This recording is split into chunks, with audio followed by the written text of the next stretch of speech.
আছো তোমরা সবাই? আর আজকে দেবো অনেক দিন পর শাউট আউট, আর আজকে আমি ব্লগও দিচ্ছি প্রায় 9 দিন পর। তো সকাল সকাল এদিকে মা আর আমি কাপড় কাচতে লেগে পড়েছি, কারণ এক গাদা জামা কাপড় জমা হয়েছিল। দেখছিলাম যে মা একা একা বসে কাচছিল, তারপর ভাবলাম চলো মায়ের একটু হেল্প করে দিয়েছে, কারণ এত জামা কাপড় একা একা কাচতে একটু কষ্ট হয়ে যায়। মা দিকে কেচে চলে গেল, আর আমি স্নান করে এসে এদিকে বসিয়ে দেবো রান্না। আর মাকে বললাম মা তুমি পুজোটা দিয়ে আসো, রান্নার অনেক লেট হয়ে যাচ্ছে, তাই আমি রান্নাটা বসিয়ে দিয়েছি আর মাকে ওদিকে পুজোর সব কিছু জিনিস রেডি করে দিয়ে আসলাম। তো আজকে আমি অনেক কিছু রান্না করব, তোমরা যা একবার দেখতে থাকো যে কি কি রান্না করি। আর হ্যাঁ, কিছু কমেন্টের রিপ্লাই না দিলেই নয়, যেগুলো কমেন্ট আমার ভীষণ খারাপ লেগেছে। আর এইদিকে সকাল সকাল আমার বর নিয়ে এসেছিলো বড় বড় দুটো লেগ পিস। এই লেগ পিসগুলো এক্সট্রাভাবে রান্না করব, আবার চিকেন করব, আর করব উচ্ছে মাছ দিয়ে একটু হালকা ঝোল, তারপরে করছি পটল ভাজা আর 2 রকমের চিকেন তো হয়েই যাচ্ছে। তো চলো এখন কিছু দেওয়া যাক শাউট আউট। তো সবার প্রথমে একজন আমাকে কমেন্ট করেছে, আমি পূজা মহানায়ক, বাড়িতে তো খাইতে ডাল ভাত, বরের বাড়ি গিয়ে ভালো মন্দ খাচ্ছ, অনেক কিছু দিচ্ছে তাই মোটা হচ্ছ। তো বলছি তোমার 14 গোষ্ঠী নিয়ে এসো, আমার বাবা তোমার 14 গোষ্ঠীকে একাই বসে খাইয়ে দিবে, ঠিক আছে?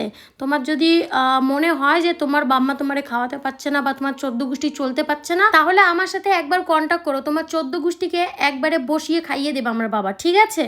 তারপর একটা দিদিভাই কমেন্ট করেছে, সোনা দীপা তোমার ফিগার ঠিক আছে, থ্যাংক ইউ দিদিভাই, তবে একটু মোটা হয়ে গেছি। তারপর একটা দিদিভাই কমেন্ট করেছে, প্রিয়াঙ্কা গুহ, বিয়ের পর মোটা হয় সব মেয়েরাই।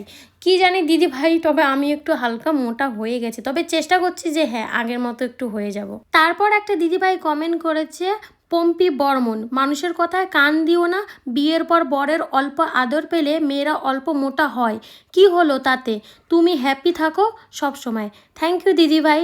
তারপর একজন কমেন্ট করেছে, শিউলি চৌধুরী, খেয়ে খেয়ে মোটা হয়ে যাচ্ছে।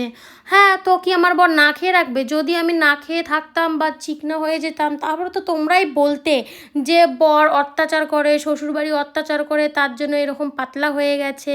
তোমাদেরই কথা, মোটা হলেও দোষ আবার পাতলা হলেও দোষ, তোমাদের সাথে কেউ কখনো পেরে উঠবে না। তারপর একটা বুনু কমেন্ট করেছে, প্রিয়া কুইন, এটা সত্যি গো, আমি বিয়ের আগে খুব রোগা ছিলাম, বিয়ের 1 বছরের মধ্যে এত মোটা হয়ে গেলাম, কি বলবো, রোগাই হতে পারছি না। ঠিকই বলেছো দিদি, জানি না কিভাবে মোটা হয়ে যাচ্ছি, আর লোকের কথায় আর কি বলবো। তো তারপর একটা দিদিভাই আমাকে কমেন্ট করেছে, সুমি দেবনাথ, কে কি বললো কারো কথায় কান দিও না, নিজের মন পরিষ্কার তো পৃথিবীর সব কিছুই ঠিক।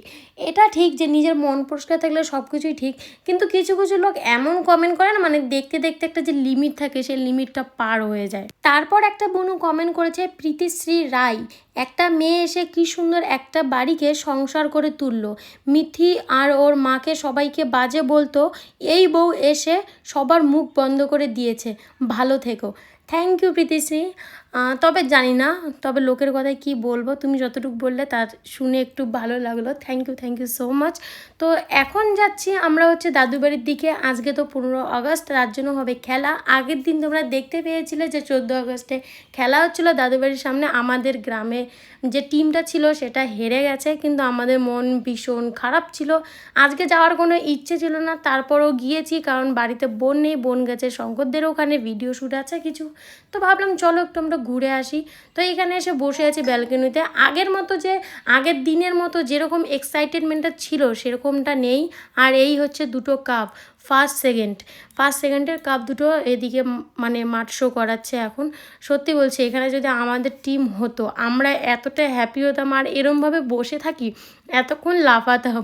চলো এখন কিছু শাউট আউট দেওয়া যাক ইউটিউব থেকে। তো ইউটিউব থেকে একজন আমাকে কমেন্ট করেছে, পাপিয়াস রান্নাঘর, তো আজকের দিনে একটা শাড়ি পরলে তোমায় খুব ভালো লাগতো, তুমি হয়তো পুরো ভিডিওটা দেখোনি বা পুরো ভিডিওটা না দেখেই তুমি কমেন্টটা করছো।